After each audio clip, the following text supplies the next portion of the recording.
ಬಿಡ್ತಾರೆ. ಇಂಥ ಪರಿಸ್ಥಿತಿ ಹೋಗ್ತದ. ಇಂಥ ಪರಿಸ್ಥಿತಿ ಗಾಂಧಿನ ನಾವು ರಕ್ಷಣೆ ಮಾಡ್ಬೇಕಾಗ್ಯದ. ಹೆಂಗದ ಅವರು ಹೇಳ್ತಾ ಇದ್ದಾರೆ, ಕ್ಲಾರಿಫಿಕೇಶನ್ ಕೊಡ್ತಾ ಇದ್ದಾರೆ, ಇವುಗಳಿಂದ ಗಾಂಧಿ ಉಳಿದಿಲ್ಲ, ಇನ್ನಷ್ಟು ಗಾಂಧಿ ತರುಣದಿಂದ ದೂರ ಓಡಿ ಹೋಗ್ಬಿಡ್ತಾರೆ. ಆಗ ಗಾಂಧಿವಾದಿನ ಕೆಲವು ವರ್ಷಗಳಲ್ಲಿ ಇಲ್ಲದಂಗೆ ಆಗೋಗ್ಬಿಡ್ತದೆ ಅನ್ನೋದು ಅವರ ದೂರ ದೃಷ್ಟಿಕೋನ. ಆ ದಿಶೆಯಲ್ಲಿ ಹೇಳ್ತಾರೆ ಅವರು. ಇವತ್ತಿನ ತುರ್ತಾಗೈತೆ, ಇವತ್ತು ಏನು ಬೇಕಾಯ್ತು ಅದು ನೋಡ್ಬೇಕು ನಾವು. ಗಾಂಧಿಯಿಂದ ಏನು ಕೇಳಿದ್ರಿ, ಇವತ್ತು ಬಿಡ್ಲಿಕ್ಕಾಗೋದಿಲ್ಲ, ಇವತ್ತೆಲ್ಲ ತರೋರು ಹೆಚ್ಚು ಕಡಿಮೆ ಇವುಗಳಿಗೆಲ್ಲ ಬಲಿಪಶು ಆಗ್ತಾಯಿದ್ದಾರೆ. ಬಲಿಪಶು ನಾವು ಅಂತೀವಿ ಅದನ್ನು, ಅದು ಅವ್ರು ಖುಷಿ ಇದ್ದಾರೆ ತೊಳಗೆ. ನಾವು ಹಾಳಾಗಿ ಹೋದ್ರೆ ಹೋಗಲಪ್ಪ, ನಮ್ಮ ಲಿವರ್ ಕೆಟ್ಟರೆ ಕೇಳಪ್ಪ, ನಮ್ಮ ಆರೋಗ್ಯ ಕೆಟ್ಟರೆ ಕೇಳಪ್ಪ, ನಮ್ಮ ಹಲ್ಲು ಕೆಟ್ಟರೆ ಕೇಳಪ್ಪ, ನಾವು ಸೇದವರ ಕುಡಿಯೋರ ಮಲಗೋರ ದುಂಬಡಿ ಹಾಕೋರ ಈ ವಿಚಾರದಲ್ಲಿದ್ದವರು ಗಾಂಧಿಯ ನೆನಪಲ್ಲ, ವಿಚಾರ ಮಾಡೋಕ್ಕೆ ಹೋಗೋದಿಲ್ಲ ಅನ್ನೋ ಸ್ಪಷ್ಟ ಅಭಿಪ್ರಾಯ ನಮ್ಮ ಆನಂದ್ ದೂರ ಅವರು.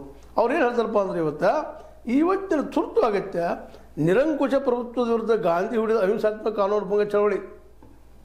ಇದೇನು ಮಾಡ್ಲಿಕ್ಕಿದ್ದಾರಪ್ಪ ಅಂತಂದ್ರೆ ಇದ್ರ ಜೊತೆಗೆ ನಮ್ಮ ತರುಣರು ಹಿಂಸಾತ್ಮಕವಾಗಿ ಹಿಡಿತಾ ಇದ್ದಾರೆ.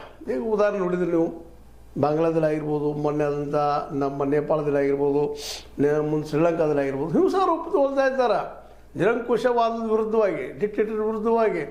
ಯಾಕಂದರೆ ಯಾವ ಸರ್ಕಾರನೂ ಇವತ್ತು ಈ ಒಂದು ಏಷ್ಯಾ ಖಂಡದಿರ್ಬೋದು ಎಲ್ಲೋ ಮುಂದುವರೆದ ಕೆಲವು ದೇಶಗಳನ್ನ ಬಿಟ್ಟರೆ ಎಲ್ಲ ಕಡೆ ಏನಾಯ್ತು ಪರಿಸ್ಥಿತಿಪ್ಪ ಅಂದ್ರೆ ಇವತ್ತು ನಿರುದ್ಯೋಗ ಹೆಚ್ಚಾಗ್ಯದ, ಬಡತನ ಹೆಚ್ಚಾಗ್ಯದ್ರಿ, ಎಲ್ಲ ದೇಶದಲ್ಲಿದ್ದಾವೆ. ಅದರಲ್ಲೂ ಸೌತ್ ಏಷ್ಯಾ, ದಕ್ಷಿಣ ಏಷ್ಯಾ, ಈಗಾಗಲೇ ಹೇಳಿದ್ದು ನಿಮಗೆ ಮಾಲ್ದೀವ್ಸ್ ಆಗಿರ್ಬೋದು, ಶ್ರೀಲಂಕಾ ಆಗಿರ್ಬೋದು, ಜೊತೆಗೆ